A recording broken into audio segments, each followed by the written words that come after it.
Salut à tous, bienvenue sur un petit moment de partage. Aujourd'hui le cadre est un tout petit peu différent. On se boit un petit smoothie parce que on vient de se faire un super brunch et on est plus dans une dynamique de se faire boire quelque chose de frais. Donc cheers à tous ceux qui arrivent.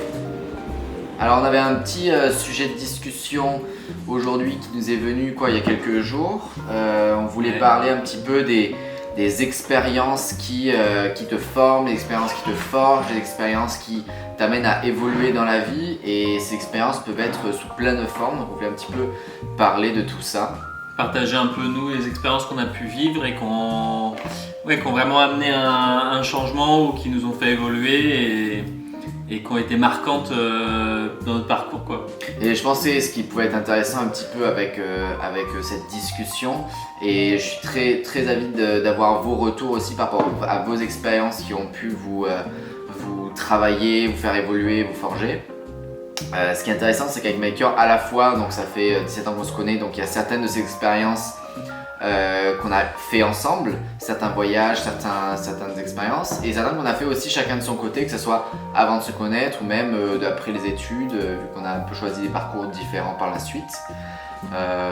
Voilà, je pensais on pouvait entre guillemets catégoriser certaines de ces expériences. Par exemple, pour moi, à mon sens, tu vas me dire ce que tu en penses, mais certaines expériences peuvent vraiment te faire changer, que ça soit plus dans ta façon de penser ou dans tes idées sur le monde. Ça va être par exemple au travers des voyages. Les voyages, je pense que ça peut être un très grand axe sur lequel il y a Je pense que les voyages, c'est quelque chose d'hyper important. Ouais. Après, il y a aussi les rencontres personnifiées, c'est-à-dire les rencontres que l'on fait en tant que des gens qui nous ont fait changer d'opinion ou qui nous ont fait changer de vision sur certaines choses. Donc les voyages, les personnes.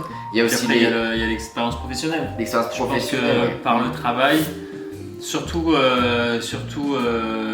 qu'on n'est pas à un âge où on a eu tant d'expériences non plus. On a eu beaucoup, elles sont variées, mais on peut encore entre guillemets les compter facilement. Et je pense que les premières que tu as, notamment les jobs d'été et tout, en fonction des personnes sur lesquelles tu es tombé et de l'environnement, je pense qu'elles sont pas mal, elles te structurent pas mal aussi, elles t'apprennent beaucoup de choses, elles te font vraiment découvrir le monde du travail ou plein d'aspects du monde dans lequel on vit. C'est ça, salut à tous ceux qui arrivent. Du coup, moi je voulais peut-être commencer par celui qui, on va dire, le plus universel ou qu'on parle plus facilement, c'est le thème entre guillemets du voyage.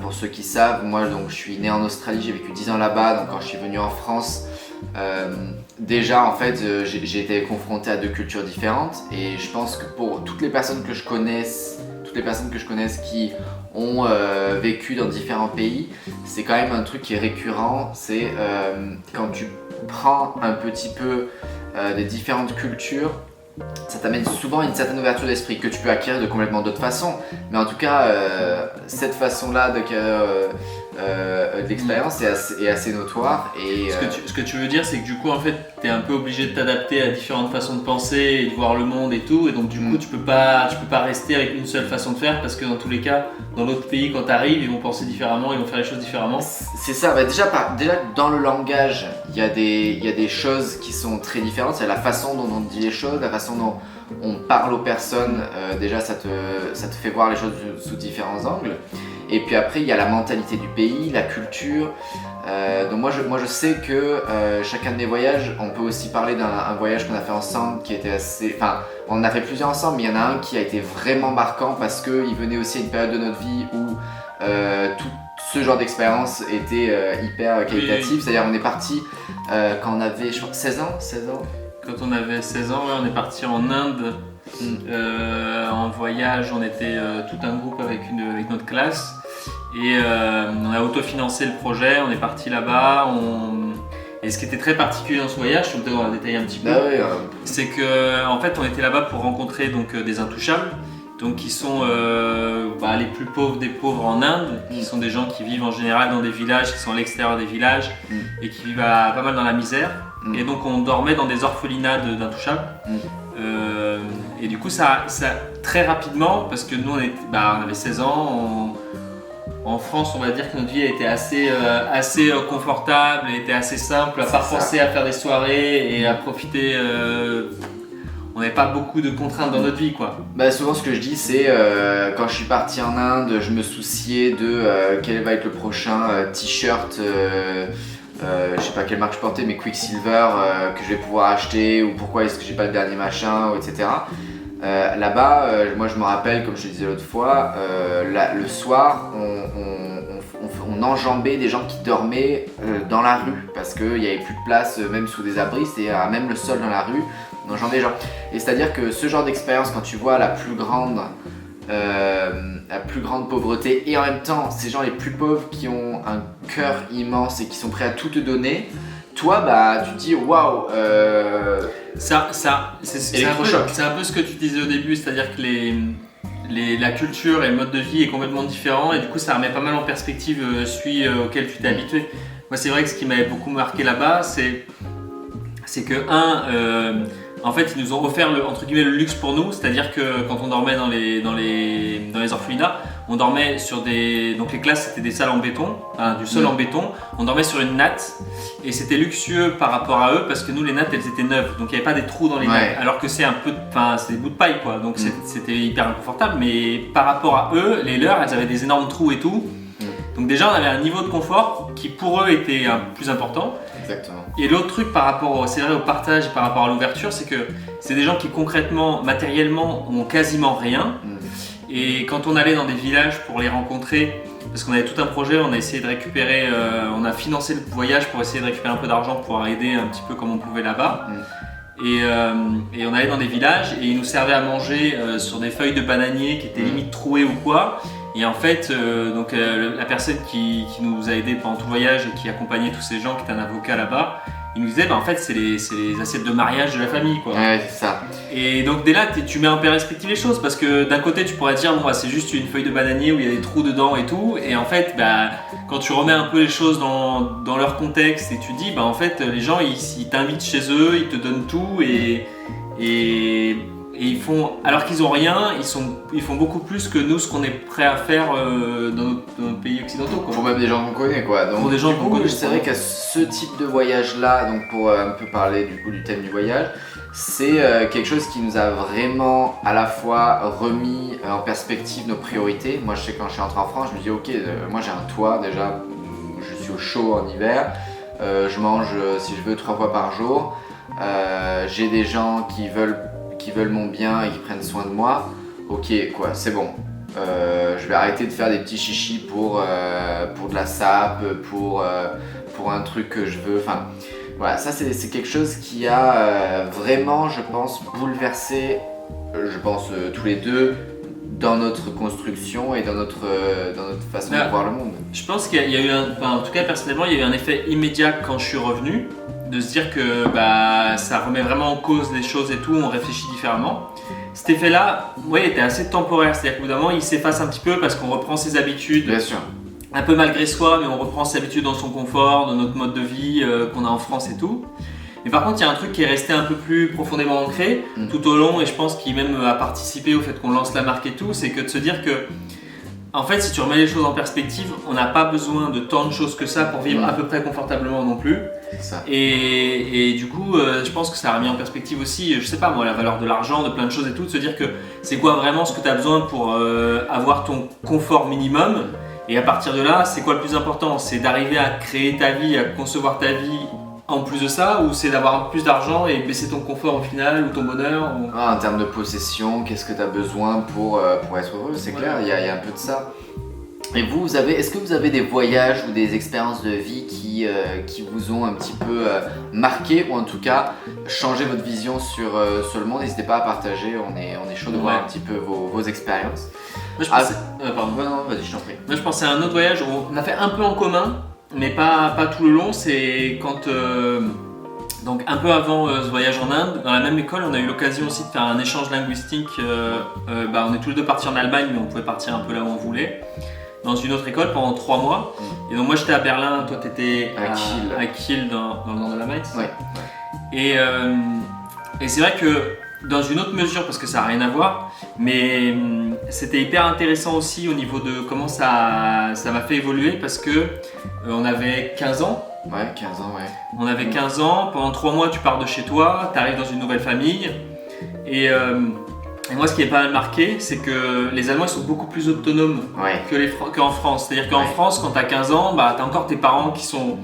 Bon, après, moi, c'est pas particulièrement comme ça que j'ai évolué et éduqué, mais tu as souvent les parents qui vont t'emmener à l'école en voiture, ils te suivent, ils font vachement attention à toi, ils sont tout le temps présents en fait. Et là-bas, quand tu as 13-14 ans, tu pars tout seul à l'école, tu vas prendre ton bus, tu vas à ton cours de sport solo, tu déplaces un peu. Mais même quand tu es plus jeune, hein. Ouais, je me rappelle même 13 ans. Du coup, ouais, je suis complètement d'accord avec toi. L'Allemagne, pour moi, ça a été aussi. Tu sais, la découverte de l'autonomie vraiment. Je pense que c'est ça, c'est plus une question de. Je pense que j'ai appris un peu de façon plus impliquante l'autonomie avec ce voyage. Je rencontrais des gens, on faisait notre life avec les gens de la classe, tu vois, on allait prendre le bus, après on allait se balader, on allait au lac ou je sais pas où jouer. Et on avait 14, 15, quelque chose que tu fais un peu en France, mais de manière, dans un périmètre un peu plus réduit quoi. Tu vas pas prendre le bus pour aller dans une autre ville pour aller faire une visite ou quoi et tout, et après rentrer. Tu le fais avec des adultes, tu vois. Ouais. C'est vrai, ça c'est quelques voyages. Moi je sais que voilà, il y a pas mal de voyages. J'en ai fait un dernièrement là quand je suis parti un an en Australie. Enfin, je suis retourné en Australie. C'est intéressant que tu nous en parles un peu plus, ça je pense. Bah là il y avait toute une partie du voyage où c'était j'étais chez des personnes, donc c'était plutôt de la découverte, de rencontre de personnes. Donc là c'est peut-être pour le thème d'après. Mais après un gros changement je pense dans ma façon un petit peu de... En sachant que pour toi c'était une redécouverte, parce que ça faisait quand même pas mal d'années que tu ouais, retourné là-bas. Ça faisait 14-15 ans que j'étais pas vraiment allé pour longtemps quoi. Et après en fait j'ai acheté un van et on a fait un road trip. Et je pense que ce road trip m'a beaucoup surtout en termes de possession, appris à gérer l'instant présent. Et ce dont on a besoin pour vivre. Parce que d'un confort et tout ça. Bah, c'est-à-dire que toi tu vis dans un espace de, je sais pas combien ça fait un van, 3 mètres carrés, où la majorité de l'espace c'est un lit. Donc tu peux pas être debout. Pas être debout. Tes affaires, c'est dans une valise, pas plus, parce qu'après le reste c'est de quoi faire à bouffer, c'est de quoi faire de pêcher, de quoi faire un peu de sport si t'en as envie. Du coup t'es vachement extérieur. Donc c'est ça, le truc c'est que soit t'es dans ton van, soit t'es dehors, vu que t'as... Et puis dès qu'il fait nuit, t'as pas de lumière, t'as pas de chauffage. T'as un peu le rythme d'une poule quoi. T'as le rythme d'une poule. Alors ce qui est impressionnant c'est de vivre beaucoup plus dehors. Ce qui fait que tout d'un coup tu te rends compte que... C'est pas négatif, c'est juste pour dire que tu t'es avec le soleil et tu te couches avec le soleil. Clairement. Mais moi, alors il y a plusieurs choses. Déjà ça m'a appris à vivre vraiment le moment. Parce que quand tu es dans un van et que ton seul objectif c'est savoir que dans 3 mois tu dois être à ce point et que tu as un peu envie de visiter là, peut-être à un moment donné tu dis que j'aimerais être là-bas le 15 juillet, j'aimerais être là-bas le 17 septembre, j'en sais rien, mais à part ça, tu es vraiment rythmé par ta propre envie, pas par des objectifs, par du boulot, par des impératifs, par des rencontres. Donc tu es hyper présent pour voir les opportunités que tu as pour profiter. On te dit, ça dit ce soir de venir, on va aller pêcher ou je sais pas quoi, un mec que tu rencontres, tu dis oui, j'ai rien à faire donc je peux. Et ça m'a appris beaucoup plus à vivre dans l'instant, ce qui est intéressant parce que c'est un petit peu aussi le leitmotiv de moment, de vivre le moment. Et j'ai jamais vécu autant dans le moment que lors de ce voyage. Parce que en fait on se rend pas compte, mais on est, et surtout, moi je me rends compte grave en ce moment parce que je me mets plein de trucs à faire, mais on est hyper rythmé par les trucs consommés. Et ça peut être que ce soit du taf, que ce soit le sport, que ce soit ta vie sociale, bon il n'y a pas trop en confinement, mais que ce soit, tu vas là quand tu voyages en van, le seul truc c'est j'ai faim, je vais faire à manger, il fait nuit, je vais dormir. Et à part ça, t'as un bouquin, tu bouquines, tu vas à la plage, tu profites. Et c'est reposant pour le corps et l'esprit. Que parfois t'as rien à faire. Quelque chose qui peut être hyper effrayant au début parce que on est quand même, notamment parce qu'on a pas mal d'écrans et tout ça, on a plein de choses tout le temps qu'on peut faire pour se distraire. C'est quand même quelque chose que, et je pense que les gens ils ont pas mal vécu pendant les 2 confinements là aussi, c'est qu'on sait pas s'ennuyer aussi.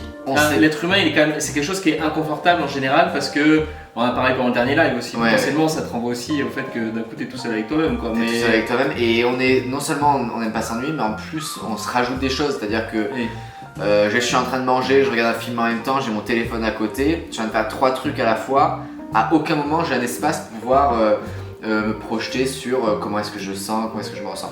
Donc je pense que si je peux vous conseiller un truc et si vous êtes un petit peu baroudeur et que vous l'avez jamais fait, un voyage, que ce soit solo ou avec une autre personne où tes seules contraintes c'est d'être là-bas dans un mois, c'est idéal pour se repositionner par rapport à comment est-ce qu'on se sent dans sa vie et quelles sont réellement nos priorités. Donc il y a les voyages, ça c'est un gros. Et du coup, maintenant je me demandais juste un truc, comme ça faisait longtemps que t'es pas retourné en Australie, est-ce que t'as revécu la même chose quand t'étais arrivé en France? D'un coup, c'est le choc culturel, tu l'as eu dans le sens inverse? Alors l'avantage qu'il y a, c'est que c'est un autre pays, on va dire occidental, donc du coup la culture reste assez proche, même s'il y a des grandes différences. C'est plutôt la façon de vivre, je pense, qu'il y a des différences. Exactement. Mais c'est vrai que je sais que la mentalité australienne, par exemple, elle est beaucoup plus, on dit laid back, donc genre chill, recul en arrière. Les gens, ils sont un peu plus dans le détendu. Plus détendu, quoi. Ils sont moins dans le stress et c'est un pays d'opportunités, tu vois. Tu as possibilité de faire un peu tout ce que tu veux à partir du moment où tu as envie de le faire et que tu as l'énergie que tu mets dedans. Donc oui, à chaque fois t'as un petit choc quand même de moi quand je reviens en France, je suis ok, t'as toujours le petit moment quand tu reviens où tu dis je veux vraiment vivre comme ça. Après bon, t'as des petites habitudes qui reviennent, de ton confort, etc. Mais ouais, je pense que ça m'a un peu bouleversé, ça m'a aussi remis en question. C'est entre autres mon voyage en Australie qui m'a donné vraiment envie de lancer cette marque avec toi.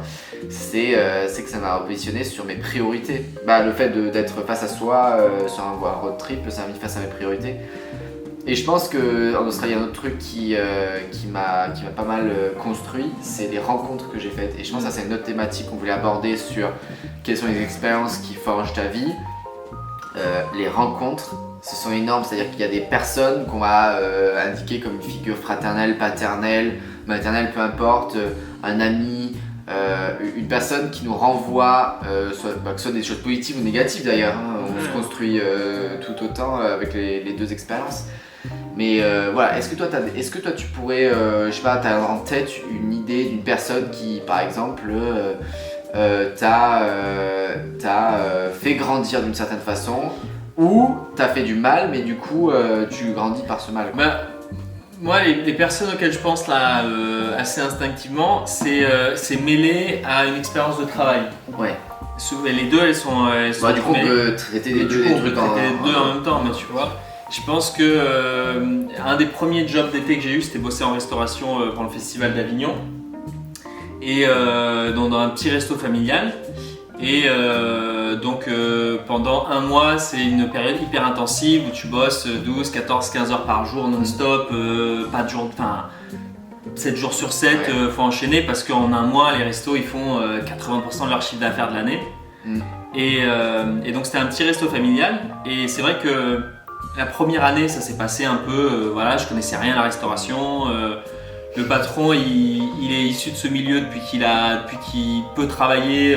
Il bossait à Paris dans les cafés et tout. Il était après maître d'hôtel et tout. Il était vraiment garçon de café et tout ça, mais dans les bistrots et dans les restaurants de manière très classique, où t'as un protocole, où t'as le mec qui amène les plats, le mec qui prend la commande, le mec le sommelier qui prend le vin, enfin tu sais des trucs hyper où en fait t'as une hiérarchie de ouf quand tu connais pas, tu te rends pas compte dans les restos qu'il y a une hiérarchie de malade. Du coup il avait vraiment la formation et du coup il m'a transmis un peu ça. Bon, il n'y a pas du tout prétention parce qu'on était des petits restos familiales où on s'en mais t'as transmis ses valeurs quoi déjà. Et il y avait un peu de ça, et puis il y avait, parce que du coup au final je suis resté quand même 3 saisons, pendant 3 saisons je suis revenu pendant le festival pour travailler pour lui, et on est devenus assez proches, ils avaient le couple qui tenait le restaurant, ils avaient vachement confiance pour moi, hello, et je suis un des serveurs qui sont restés le plus longtemps, et on me prenait régulièrement pour leur fils, Et c'est en fait, il y a ça, et puis il y a la valeur du travail, tu vois. C'est-à-dire que c'est quelqu'un qui a démarré de rien, qui a vraiment rien, tu vois, parce qu'il n'y a pas de famille et tout. Et à force de travail, tu vois, à la fin, il a son resto, il a son affaire, il a sa femme, il a construit une vie de famille, son truc. Et de se dire que, c'est un peu ce que tu disais par rapport aux Australiens, c'est que je pense que des fois, on nous inculque pas non plus assez la valeur aussi de se dire que c'est bien d'être aidé, mais c'est bien aussi d'être conscient que quand tu donnes les moyens toi-même, c'est toi qui te donnes les moyens de travailler dur pour quelque chose et de tenter de le réussir, c'est hyper satisfaisant aussi. Et de se dire que d'avoir le fruit un peu de son labeur, de son travail, c'est un truc moi, qui est super gratifiant. Ça m'a vachement servi, ça m'a vachement déjà par rapport à l'endurance physique dans le travail. Et Combien d'heures tu faisais par semaine là-bas? bah, je sais pas, ouais, en moyenne, je pense qu'on faisait au moins 12 heures par jour, je pense. Ouais. Et derrière, après, j'ai retrouvé des rythmes intenses dans d'autres métiers que j'ai fait après. Et c'est vrai qu'il y a un truc hyper épuisant dans le fait de travailler très longtemps, dans des métiers qui sont épuisants. Mais il y a un truc très satisfaisant aussi de savoir que tu vois, ton salaire, tu le gagnes un peu à la sueur de ton front. C'est vraiment dans le truc un peu. Si tu le dis comme ça, c'est un peu arriéré. Non, c'est très terre. Mais t'as un truc très satisfaisant, tu vois. C'est comme quand tu vas faire du jardinage toute une journée et que le soir tu vas te coucher, tu sais, t'as une bonne fatigue. Ouais. Parce que t'as épuisé ton corps. Qui poussent en Et plus, voilà, donc, et t'as un truc qui est satisfaisant dans l'action, quoi. Donc là, comme première rencontre, c'est à ça que je penserais. Ouais, Et ouais. toi, tu penserais à quoi? Ah ouais, enfin, je pense qu'il y en a pas mal et dont il y en a une grosse rencontre que j'ai faite en Australie entre autres.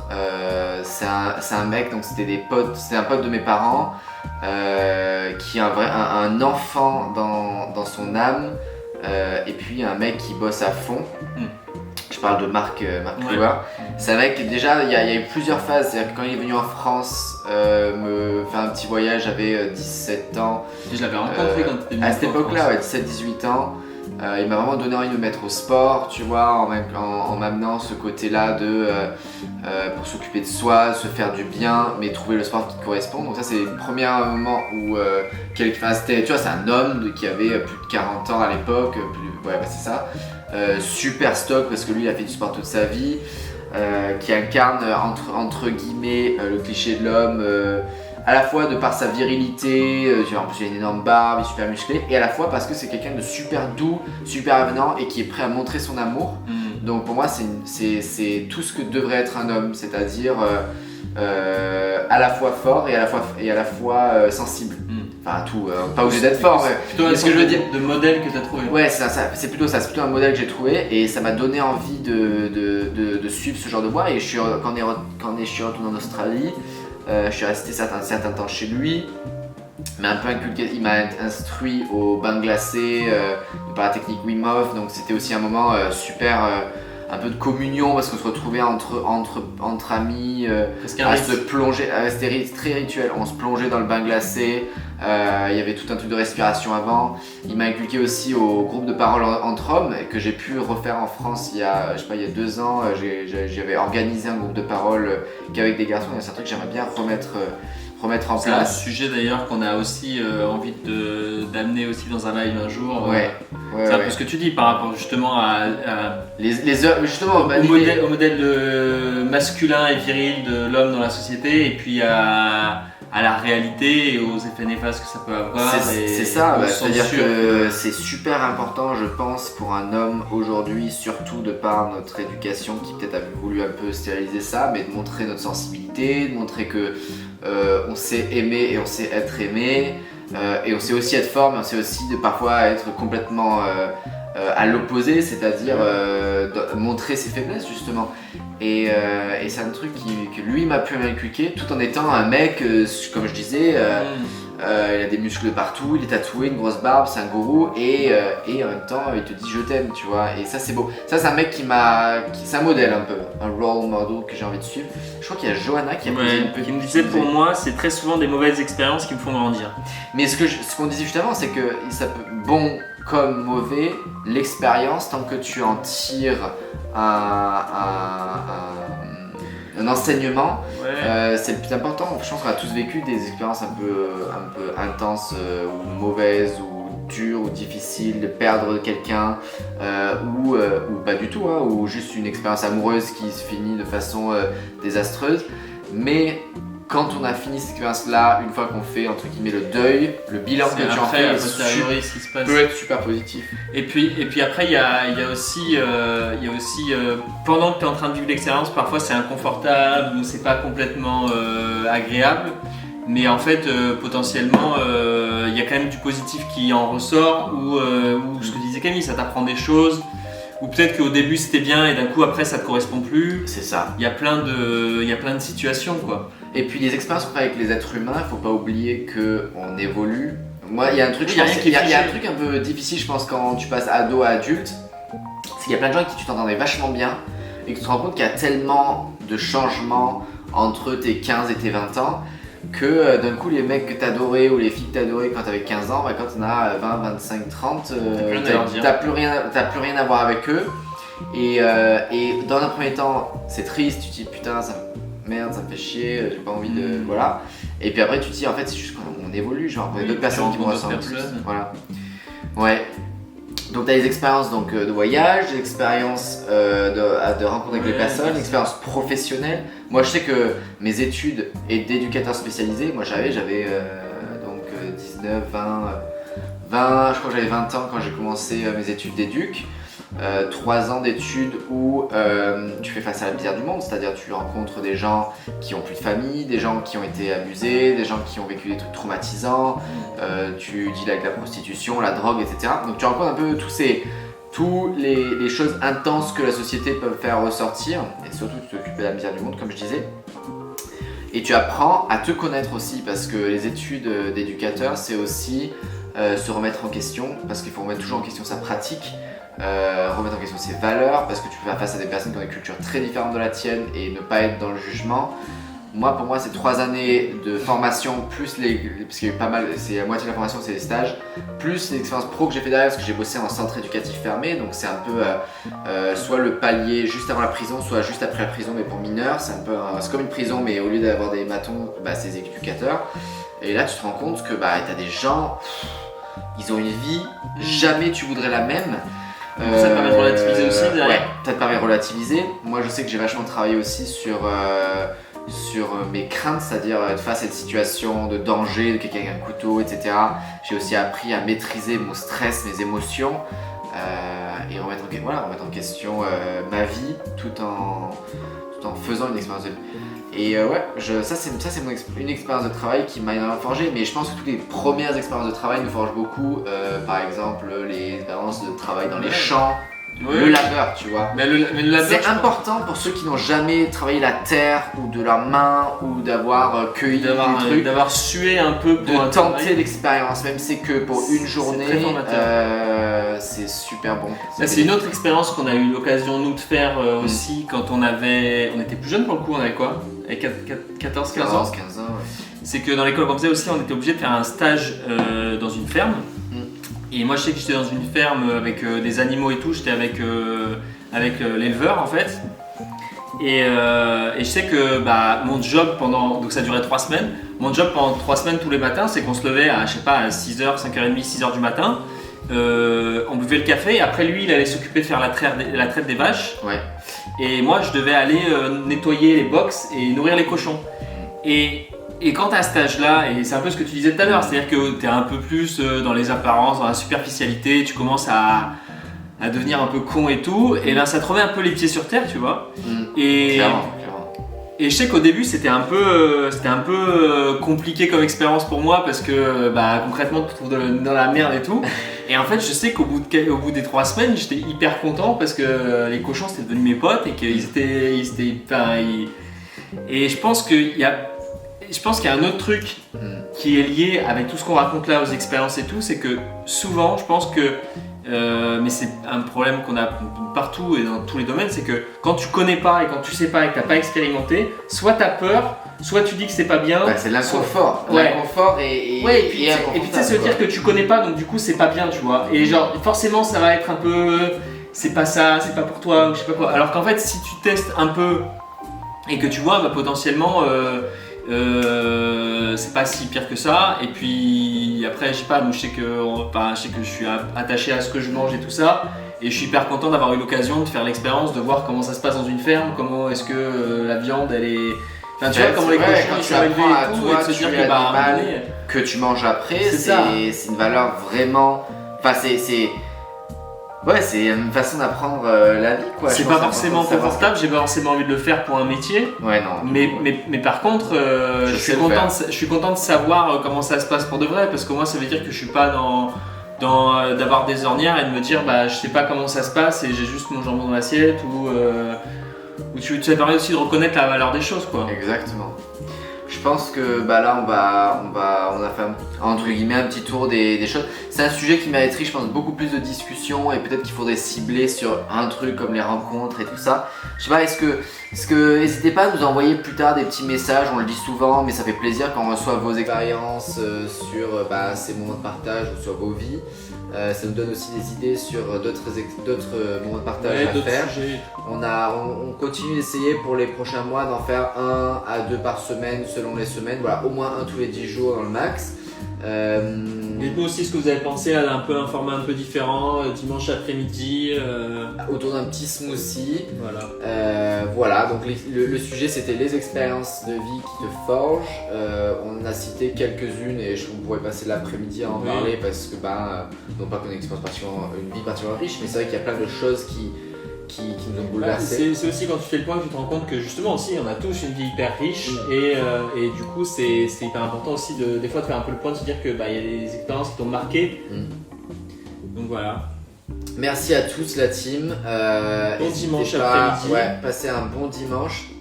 Oui, c'est un sujet hyper intéressant. Peut-être qu'on reviendra dessus pour faire un live que là-dessus. On y réfléchit avec Camille. Carrément, ouais, les rencontres, il y a un truc à faire. On vous dit bon dimanche, à plus la team et n'hésitez pas à rester connectés pour les prochains moments de partage. Allez.